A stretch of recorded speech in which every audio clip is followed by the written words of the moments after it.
Hello dear student, कैसे हैं आप सभी। उम्मीद करता हूं आप सभी बहुत अच्छे होंगे। तो चलिए गाइस, आज हम फिर से मिल गए एक और क्लास के साथ।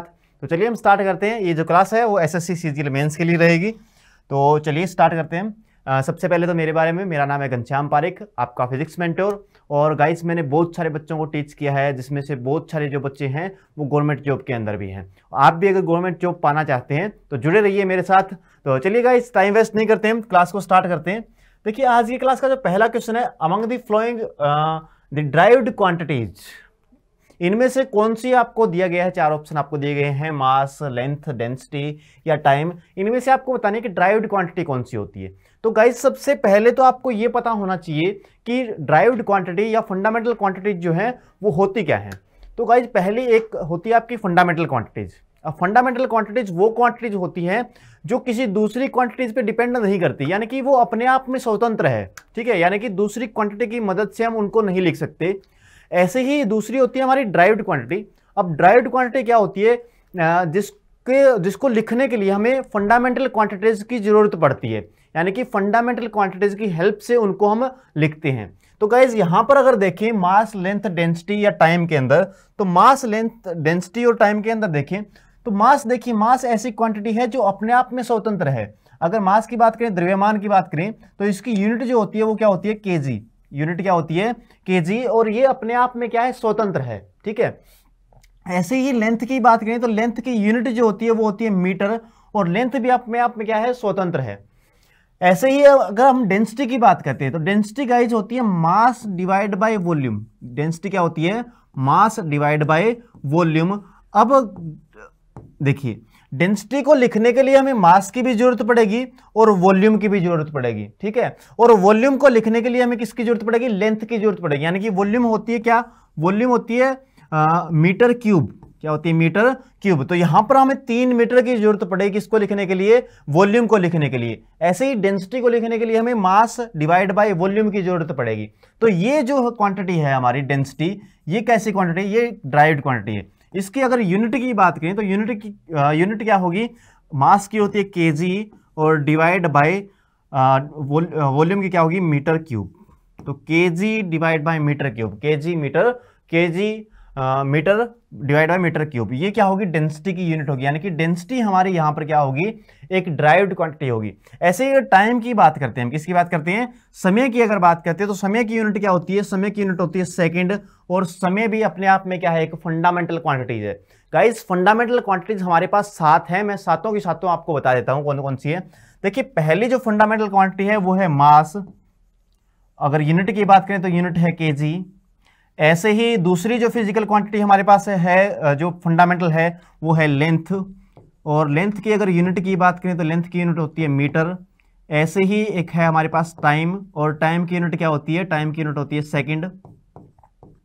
ऐसे ही अगर हम बात करें टाइम के साथ, मास, लेंथ, टाइम, टेम्परेचर। अगर टेम्परेचर की बात करें तो टेम्परेचर की यूनिट होती है केल्विन।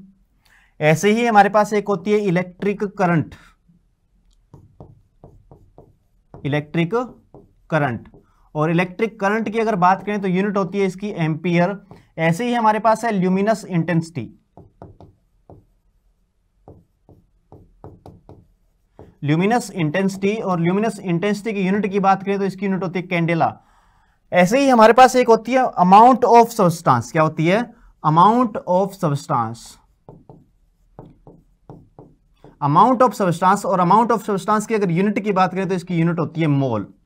तो ये गाइस हमारे पास 7 mass, length, time, temperature, electric current, luminous intensity and amount of substance, ये सातों की सातों हमारे पास क्या है, फंडामेंटल क्वांटिटीज है। यानी कि अगर हमें कोई और क्वांटिटी बनानी है तो हमें इनकी जरूरत पड़ने वाली है। ठीक है, इनकी हेल्प से हम क्या बना सकते हैं, अलग अलग क्वांटिटीज बना सकते हैं। ठीक है, तो यहां पर आपका आंसर क्या रहेगा, डेंसिटी।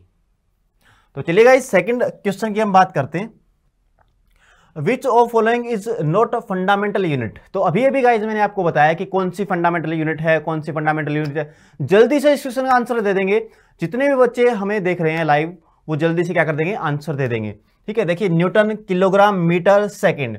तो यहां पर आप देख सकते हो कि किलोग्राम, अब तक मैंने आपको थोड़ी देर पहले बताया था किलोग्राम किसकी यूनिट होती है जी, मास की यूनिट होती है। और मास कैसी है, मास एक फंडामेंटल क्वांटिटी है। अगर मास फंडामेंटल क्वांटिटी है और केजी जो है वो मास की यूनिट है, तो ये क्या है, फंडामेंटल यूनिट है। ऐसे ही मीटर की बात करें तो मीटर की यूनिट क्या होती है, लेंथ। मीटर किसकी यूनिट है, लेंथ की। ऐसे ही सेकंड की बात करें तो सेकंड किसकी यूनिट होती है, टाइम की यूनिट होती है। और ये तीनों जो है कैसी यूनिट है, फंडामेंटल। ये तीनों फंडामेंटल क्वांटिटीज है और इनकी यूनिट जो है वो किलोग्राम, मीटर या सेकंड की बात करें तो ये क्या है, ये फंडामेंटल यूनिट है। लेकिन यहां पर अगर न्यूटन की बात करें, यहां पर किसकी बात करें, न्यूटन की बात करें, तो न्यूटन एक ड्राइव्ड यूनिट है आपकी, ठीक है। न्यूटन किसकी यूनिट होती है, पहली बात तो न्यूटन किसकी यूनिट होती है, न्यूटन जी फोर्स की यूनिट होती है आपकी। किसकी यूनिट होती है, फोर्स की, ठीक है। और फोर्स की बात करें तो फोर्स क्या होता है, फोर्स होता है मास इंटू में एक्सेलेरेशन, मास इंटू में एक्सेलेरेशन, यानी कि द्रव्यमान इंटू में त्वरण। और द्रव्यमान इंटू में त्वरण की बात करें तो मास की जो यूनिट होती है वो क्या होती है, केजी होती है। ऐसे ही एक्सेलरेशन की यूनिट क्या होती है, metre per second square, metre per second square. तो आप यहां पे देख सकते हो न्यूटन को बनाने के लिए हमें केजी की भी जरूरत है, यानी कि मास की भी जरूरत है, मीटर यानी कि लेंथ की भी जरूरत है, और सेकंड यानी कि टाइम की भी जरूरत है, ठीक है। अब इतनी अगर फंडामेंटल क्वांटिटीज की हमें जरूरत पड़ती है न्यूटन को बनाने के लिए, तो फिर हमारा न्यूटन क्या है, न्यूटन एक ड्राइव्ड यूनिट है। कैसी यूनिट है, ड्राइव्ड यूनिट है। और KG metre per second square, इसी को आप क्या बोलते हो, इसी को आप न्यूटन बोलते हो। क्या बोलते हो, न्यूटन बोलते हो। और किसकी यूनिट है, फोर्स की यूनिट है। अगर गाइज इसके डायमेंशनल फॉर्मूले की बात करें तो डायमेंशनल फॉर्मूला क्या हो जाएगा इसका, एम एल। देखो एम यहां पे मास एक बार आया है, लेंथ भी एक बार है, लेकिन टाइम क्या है, 2 बार है, लेकिन इनवर्स के अंदर है, तो टी की पावर क्या हो जाएगी, -2 हो जाएगी। M L T -2, M L T -2, ये किसकी यूनिट होगी, ये फोर्स की।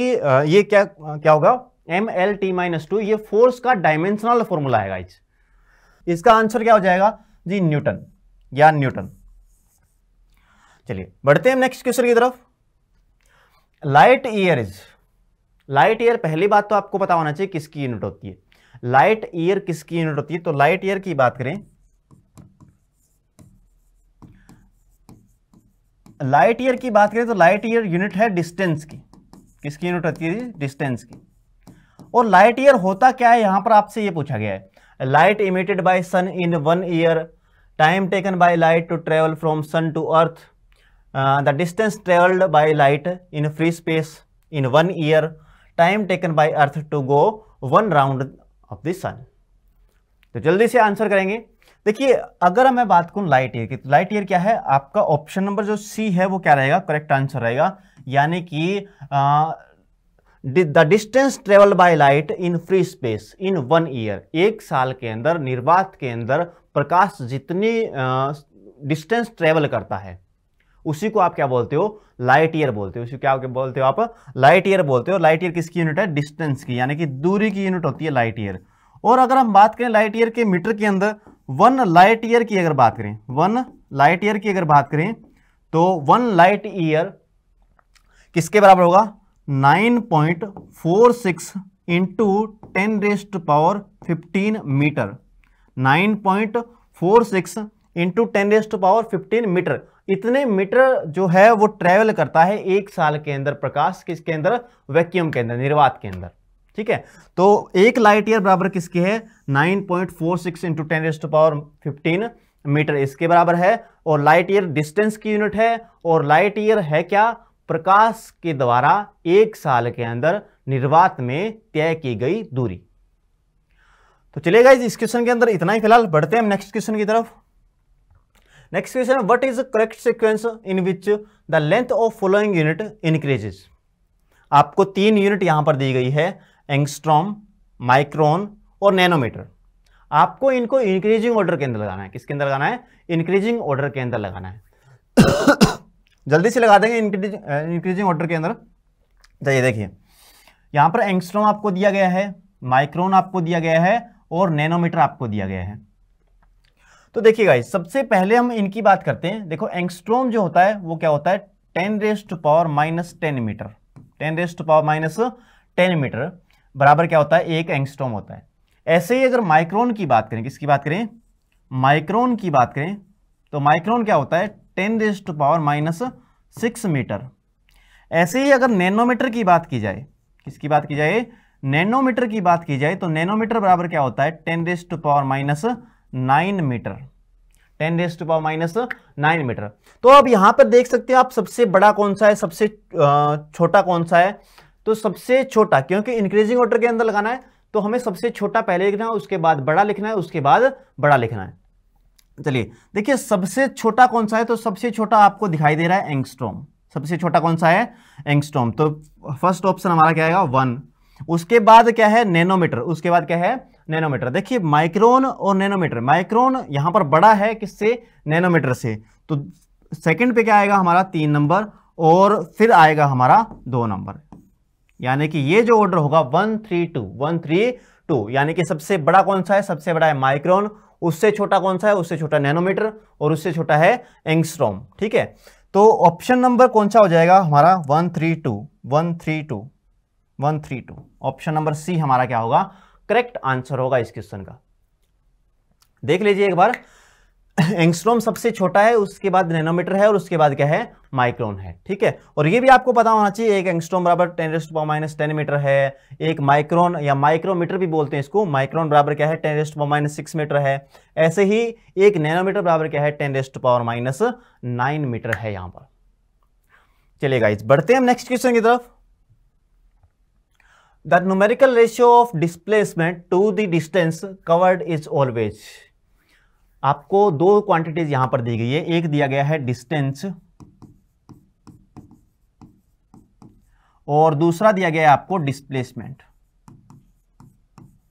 एक दिया गया है आपको डिस्टेंस और दूसरा क्या दिया गया है, डिस्प्लेसमेंट आपको दिया गया है। और किसके रेशियो की बात करें, डिस्प्लेसमेंट टू डिस्टेंस, यानी कि डिस्प्लेसमेंट डिवाइड बाय डिस्टेंस की रेशियो की यहां पर बात की गई है।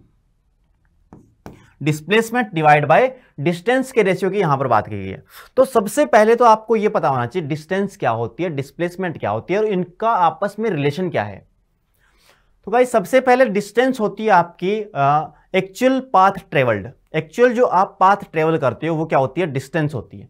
ठीक है, और जो शॉर्टेस्ट पाथ होता है दो पोजीशन के बीच, कोई भी दो पोजीशन है आपकी, उनके बीच का जो शॉर्टेस्ट डिस्टेंस होता है उसको क्या बोलते हो आप, डिस्प्लेसमेंट बोलते हो।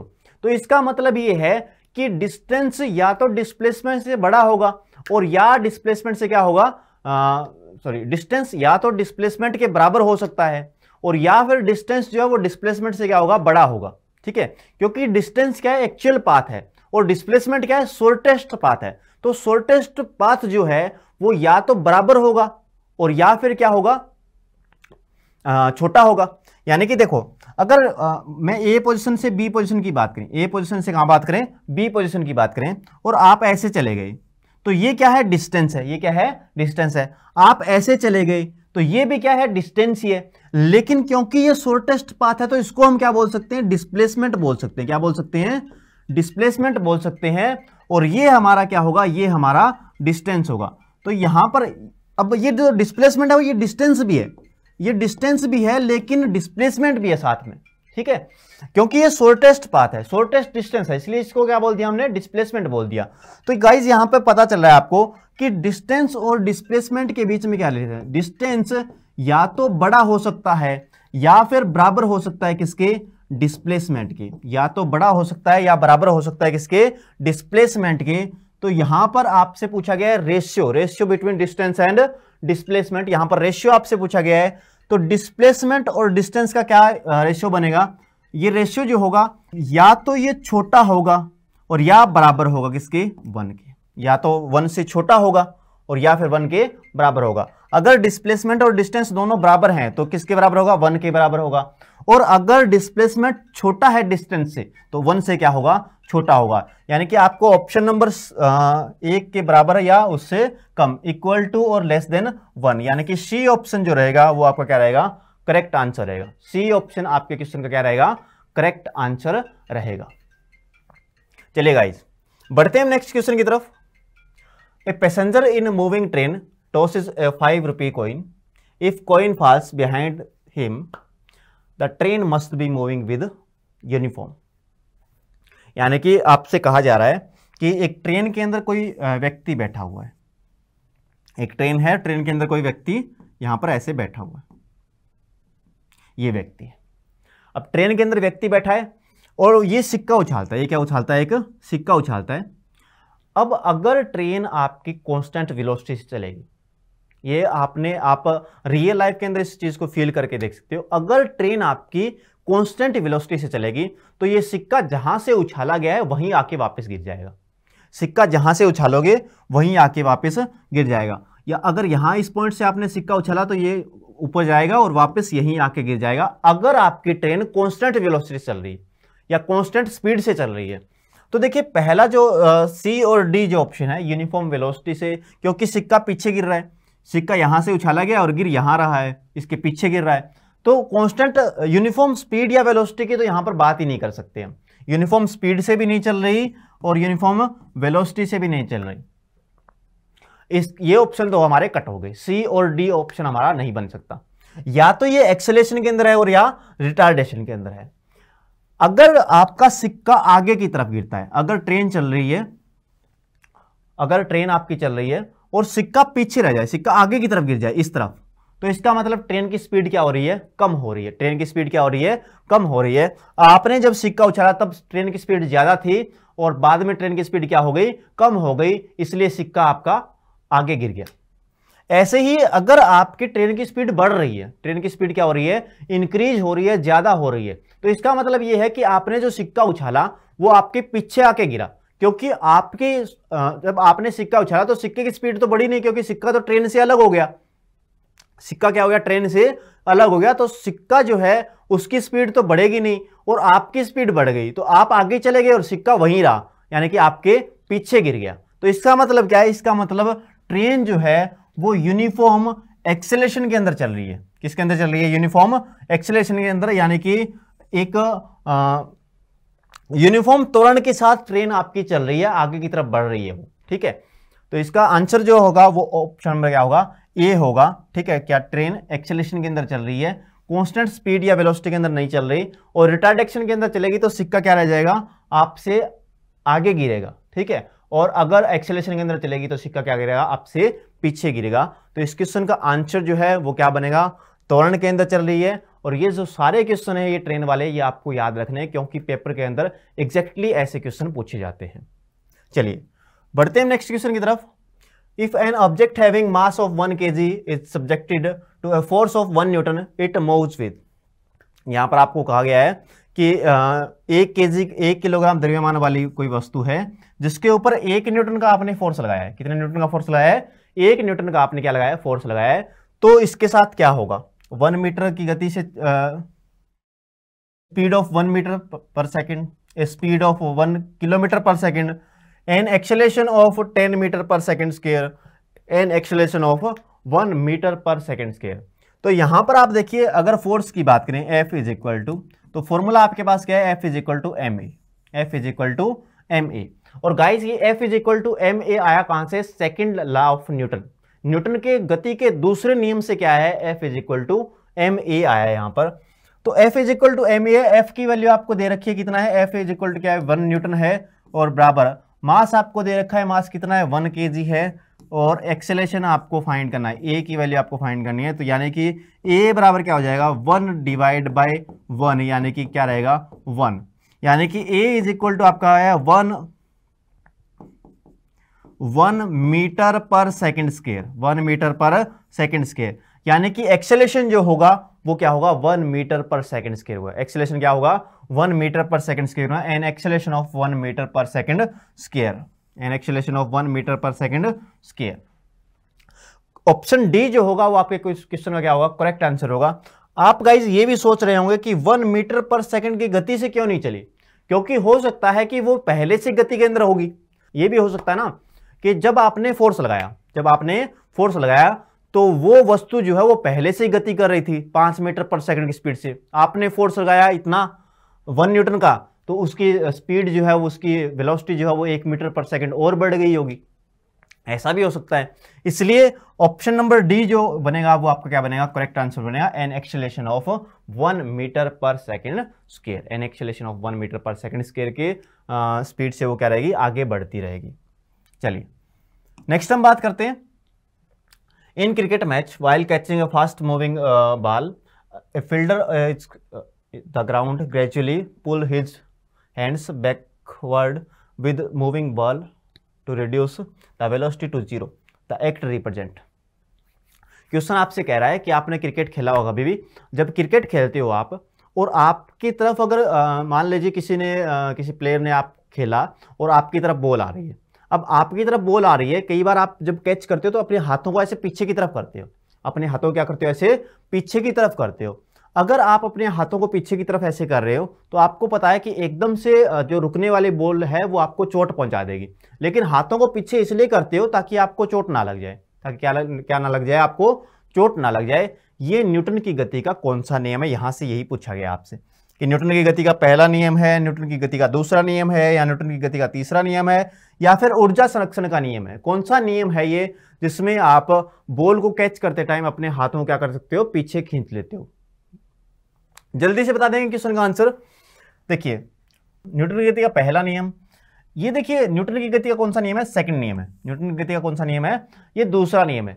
न्यूटन की गति के दूसरे नियम के अंदर कहा गया है कि the rate change of linear momentum, rate change of linear momentum is directly proportional to force applied, यानी कि संवेग में परिवर्तन की दर, संवेग में परिवर्तन की दर जो है वो फोर्स के क्या होती है, बल के क्या होती है, डायरेक्टली प्रोपोर्शनल होती है। ठीक है, तो अगर यहां से हम देखें, एक तो मान लीजिए आपने बॉल को यहीं रोक लिया, ठीक है, बॉल आ रही थी आपने यहीं रोक लिया, अगर यहीं रोक लिया तो बॉल की जो स्पीड है वो इंस्टेंट ऑफ टाइम के अंदर क्या हो गई, जीरो हो गई। इंस्टेंट ऑफ टाइम के अंदर क्या हो गई, जीरो हो गई। तो फोर्स यहां पे बॉल क्या लगाएगी, ज्यादा लगाएगी। टाइम जितना ज्यादा होगा फोर्स उतना ही क्या लगेगा, ज्यादा लगेगा। न्यूटन की गति का सेकंड जो नियम है वो F इज इक्वल टू क्या है, डी पी डिवाइड बाय क्या है, डी टी है। D P divide by D T क्या है, डी पी का मतलब है rate change of linear momentum और डी टी का मतलब है यहां पे टाइम। तो टाइम जितना कम लगेगा, टाइम जितना कम लगेगा फोर्स उतना ही क्या होगा, ज्यादा होगा। और यहां पर आपको टाइम बढ़ाने के लिए, टाइम को क्या करने के लिए, इंक्रीज करने के लिए आपने हाथों को क्या किया, पीछे की तरफ किया, ताकि बॉल को रुकने में थोड़ा टाइम ज्यादा लग जाए और आपके हाथों पे चोट ना आए। यानी कि डी टी, यहां पर देखो टाइम अगर ज्यादा होगा तो फोर्स क्या लगेगा, फोर्स कम लगेगा। इनवर्स रिलेशन है दोनों के बीच, टाइम ज्यादा होगा तो फोर्स क्या लगेगा, कम लगेगा। और अगर फोर्स कम लगेगा आपके हाथों के ऊपर तो आपके हाथों में चोट आने का जो खतरा है वो नहीं रहेगा। इसलिए आप हाथों को क्या खींचते हो, पीछे की तरफ खींचते हो। तो ये कौन सा नियम है, ये न्यूटन की गति का दूसरा नियम है। न्यूटन की गति का कौन सा नियम है, दूसरा नियम, यानी कि बी ऑप्शन जो होगा वो आपका करेक्ट आंसर रहेगा। न्यूटन की गति का पहला नियम क्या है, न्यूटन की गति का पहला नियम है कि अगर कोई चीज रुकी हुई है तो वो रुकी हुई रहती है, और अगर कोई चीज चल रही है तो वो चलती हुई रहती है जब तक उसके ऊपर कोई बाहरी बल काम ना करे। ये न्यूटन की गति का पहला नियम है। इसको आप जड़त्व का नियम भी कहते हो, लॉ ऑफ इनर्शिया भी इसी को आप बोलते हो।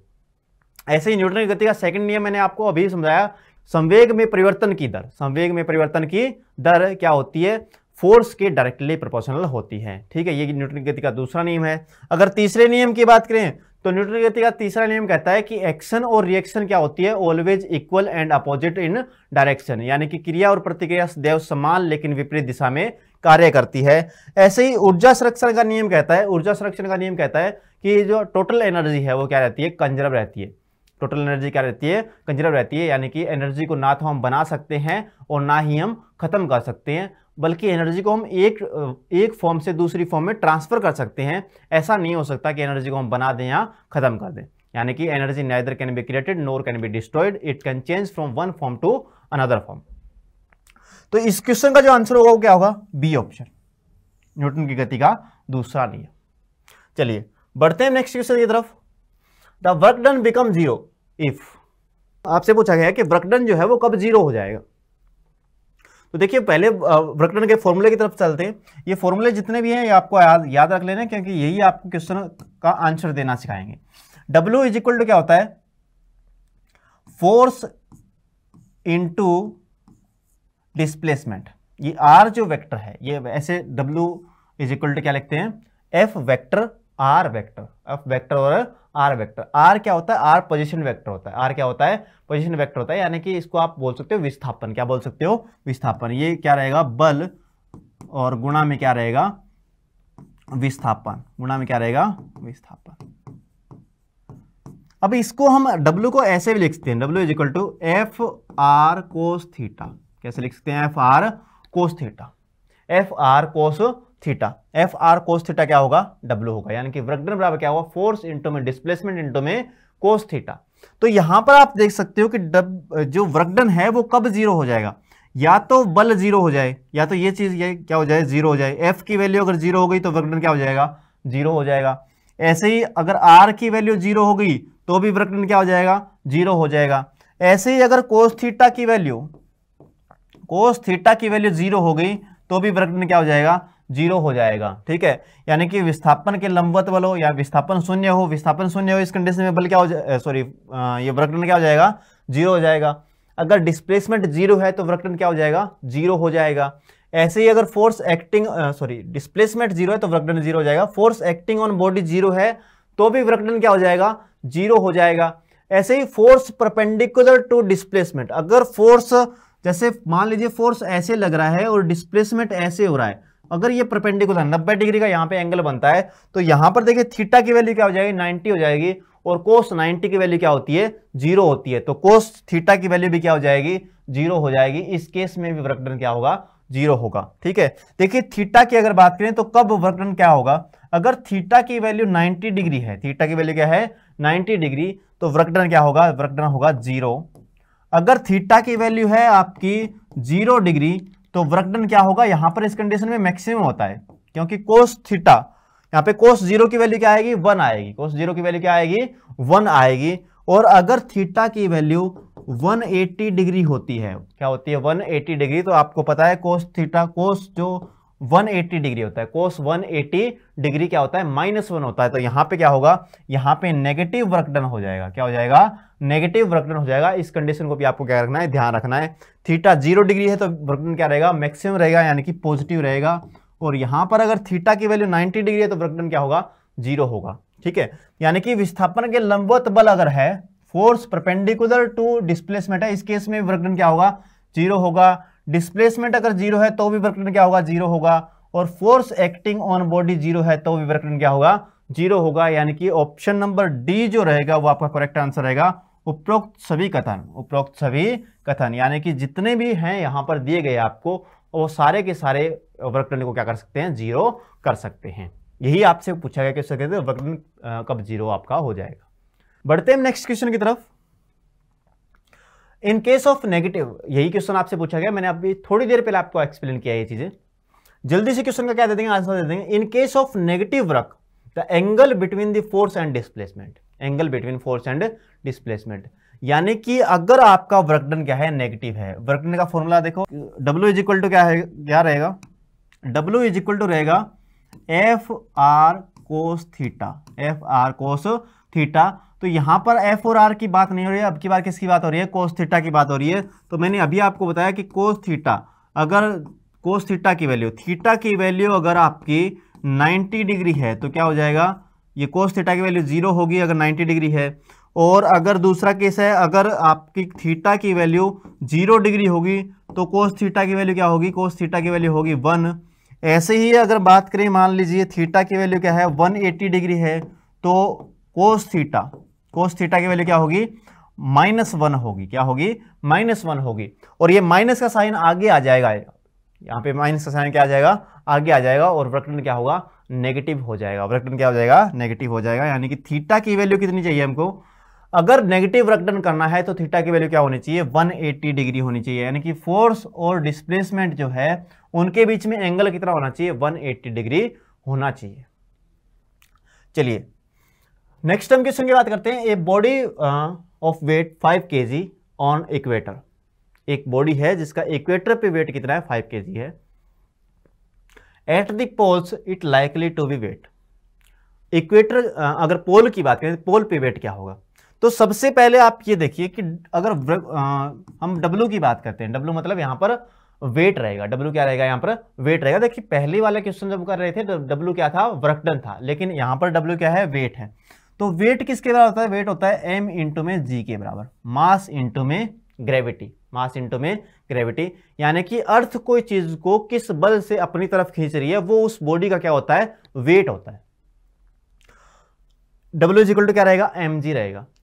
अब बात करते हैं इक्वेटर की और पोल की। तो g की वैल्यू अगर मैक्सिमम रहेगी, g की वैल्यू क्या रहेगी, अगर मैक्सिमम रहती है, जी अगर ज्यादा होगा तो डब्ल्यू भी क्या होगा, ज्यादा, यानी कि वेट क्या होगा, ज्यादा। और जी अगर मिनिमम आपका रहता है तो वेट क्या रहेगा, मिनिमम रहेगा। ऐसे ही अगर अर्थ की बात करें तो यहां पर ये क्या है, इक्वेटर है। यहां पर ये क्या है, इक्वेटर है। और आपको पता है कि इक्वेटर के ऊपर जी की वैल्यू क्या होती है, अगर इक्वेटर की बात करें तो यहां पर जी की वैल्यू क्या होती है, मिनिमम होती है। ऐसे ही अगर पोल की बात करते हैं तो ये क्या है, पोल। अगर पोल की बात करते हैं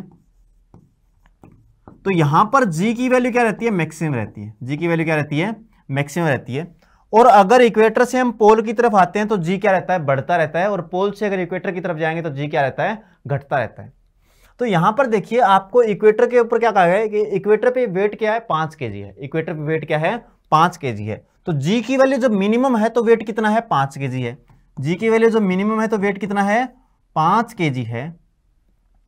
तो जी की वैल्यू अगर मैक्सिमम होगी तो वेट 5 kg से तो ज्यादा ही होगा। अगर जी की वैल्यू मैक्सिमम होगी, मिनिमम पे 5 kg है, अगर जी की वैल्यू अगर मैक्सिमम होती है तो 5 kg से क्या रहेगा, ज्यादा रहेगा। 5 kg से क्या रहेगा, ज्यादा रहेगा। यानी कि ऑप्शन कौन सा रहेगा आपका, less than 5 kg but not 0। ये नहीं हो सकता, 5 kg नहीं हो सकता क्योंकि जी की वैल्यू आपकी इंक्रीज कर रही है।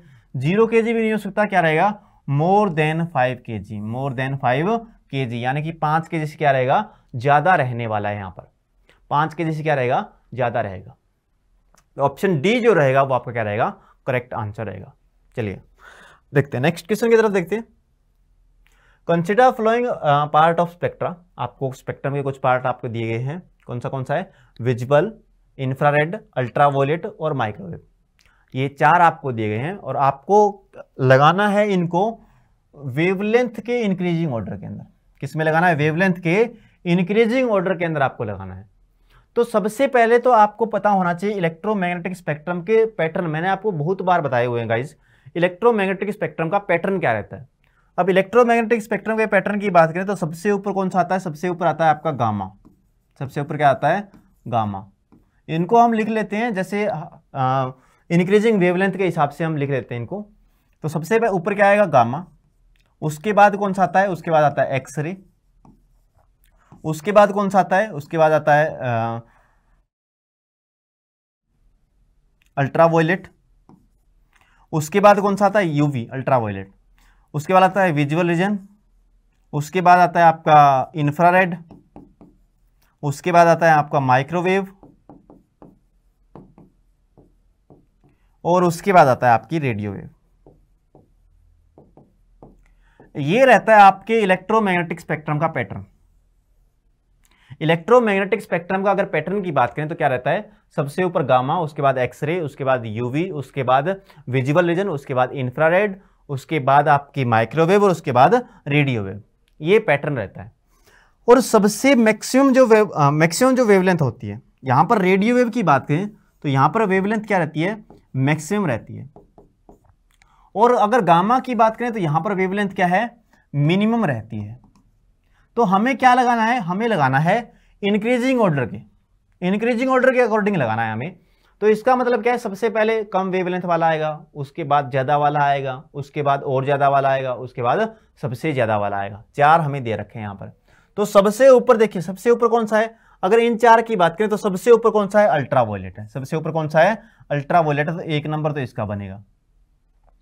उसके बाद अगर इंफ्रारेड, माइक्रोवेव और विजिबल की बात करें तो दूसरा नंबर किसका है, विजिबल रीजन का है। तो 2 नंबर ये बनेगा। ऐसे ही अगर अल्ट्रावायलेट और ये क्या आ गया हमारे पास, विजिबल आ गया। उसके बाद इंफ्रारेड देखें तो इंफ्रारेड क्या है, ऊपर है, और माइक्रोवेव क्या है, नीचे है। तो इंफ्रारेड क्या आएगा, इंफ्रारेड की बात करें तो पहले पे ये तीसरे नंबर पे आएगा हमारा, और ये क्या आएगा, चौथे नंबर पे, सॉरी माइक्रोवेव क्या आएगा, चौथे नंबर पे आएगा। और अगर पैटर्न की बात करें तो ये कौन से नंबर पे है, यहां पर नंबर आपको दिए गए हैं इनके। देखिए अल्ट्रावायलेट के लिए नंबर आपको दिया गया है, अल्ट्रावायलेट के लिए नंबर दिया गया है आपको 3। ऐसे ही अल्ट्रावायलेट के लिए, विजुअल रीजन के लिए नंबर दिया गया है 1। ऐसे ही अगर इंफ्रारेड की बात करें तो नंबर दिया गया है यहाँ पर 2। ऐसे ही अगर माइक्रोवेव की बात करें तो यहां पर नंबर दिया गया है आपको 4। यानी कि पैटर्न जो बनेगा वो क्या बनेगा, 3 1 2 4, 3 1 2 4, 3 1 2 4, 3 1 2 4। तो बी जो ऑप्शन रहेगा वो आपके क्वेश्चन का क्या रहेगा, करेक्ट आंसर रहेगा 3124। ये पैटर्न आपको याद होना चाहिए, gamma, X ray, UV, visual region, infrared, microwave और रेडियो वेव। ये क्या रहता है, ये इलेक्ट्रोमैग्नेटिक स्पेक्ट्रम है। इलेक्ट्रोमैग्नेटिक क्या है, स्पेक्ट्रम है। और ये क्या है, इंक्रीजिंग वेवलेंथ के अकॉर्डिंग है, इंक्रीजिंग वेवलेंथ के अकॉर्डिंग, यानी कि ऊपर वेवलेंथ क्या है, मिनिमम है, और नीचे वेवलेंथ क्या है, मैक्सिमम है। यहां पर आप एनर्जी की बात बता सकते हो, जिसकी वेवलेंथ मिनिमम होती है उसकी एनर्जी क्या होती है, मैक्सिमम होती है, यानी कि ई यहां पर क्या है, मैक्सिमम रहेगा, और ये एनर्जी जो है वो यहां पर क्या रहती है, मिनिमम रहती है। यानी कि रेडियो वेव जो है उसकी वेवलेंथ मैक्सिमम है लेकिन एनर्जी क्या है, मिनिमम है। ऐसे ही अगर गामा की बात करें तो यहां पर एनर्जी क्या है, मैक्सिमम है, और वेवलेंथ क्या है, मिनिमम है। चलिए नेक्स्ट क्वेश्चन की हम बात करते हैं। Sound moves with higher velocity if, अब साउंड की वेलोसिटी की बात यहां पर आ रही है, तो आपको पता होना चाहिए साउंड की वेलोसिटी के बारे में। साउंड वेलोसिटी की अगर बात करें, साउंड वेलोसिटी या साउंड स्पीड की हम बात करें, तो कह रखा है pressure of medium is decreases, मतलब साउंड की वेलोसिटी हायर कब होगी, जब प्रेशर ऑफ मीडियम डिक्रीज करेगा, प्रेशर मीडियम का डिक्रीज करेगा, या फिर टेम्परेचर ऑफ मीडियम इंक्रीज करेगा, या फिर ह्यूमिडिटी ऑफ मीडियम इंक्रीज करेगा, या फिर ऑप्शन है आपके पास बोथ बी एंड सी। सबसे पहले तो आपको साउंड की अगर वेलोसिटी की बात करें तो ये आपको ये पता होना चाहिए कि साउंड की वेलोसिटी डिपेंड आपकी प्रेशर पे नहीं करती है, प्रेशर पे साउंड की वेलोसिटी डिपेंड नहीं करती है। बाकी जो दोनों ऑप्शन आपके दिए गए हैं, टेम्परेचर और एक दिया गया है आपका ह्यूमिडिटी,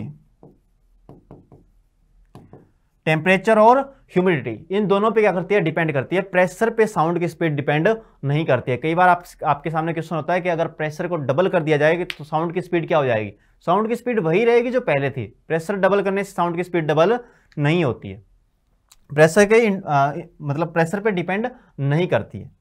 टेम्परेचर पे डिपेंड करती है, ह्यूमिडिटी पे। टेम्परेचर इंक्रीज करते हैं तो साउंड की स्पीड क्या हो जाती है, इंक्रीज हो जाती है। ऐसे ही ह्यूमिडिटी इंक्रीज होगी तो भी साउंड की स्पीड क्या हो जाएगी, इंक्रीज हो जाएगी। ठीक है, यानी कि सीधा आप अनुपात बोल सकते हो टेम्परेचर के साथ और ह्यूमिडिटी के साथ, क्या है, सीधा अनुपात है। टेम्परेचर इंक्रीज, साउंड की velocity increase, humidity increase, sound की वेलोसिटी इंक्रीज। तो यहां पर आप देख सकते हो माध्य का दबाव कम हो जाए, दबाव पे तो प्रेशर पे तो इंडिपेंडेंट रहती है, यानी कि ये ऑप्शन तो आपका गलत है। Temperature of medium increase, temperature of medium increase करेंगे तो हायर हो जाएगी वेलोसिटी, बिल्कुल सही बात है। अगर ह्यूमिडिटी की बात करें तो ह्यूमिडिटी इंक्रीज करेंगे तो भी साउंड की स्पीड जो है वो बढ़ जाएगी आपकी, यानी कि बी और सी, बोथ बी एंड सी। ये डी जो ऑप्शन रहेगा वो आपका क्या रहेगा, करेक्ट ऑप्शन रहेगा इस क्वेश्चन का। डी जो आंसर है वो आपका क्या रहेगा, करेक्ट आंसर रहेगा, उपरोक्त बी और सी दोनों।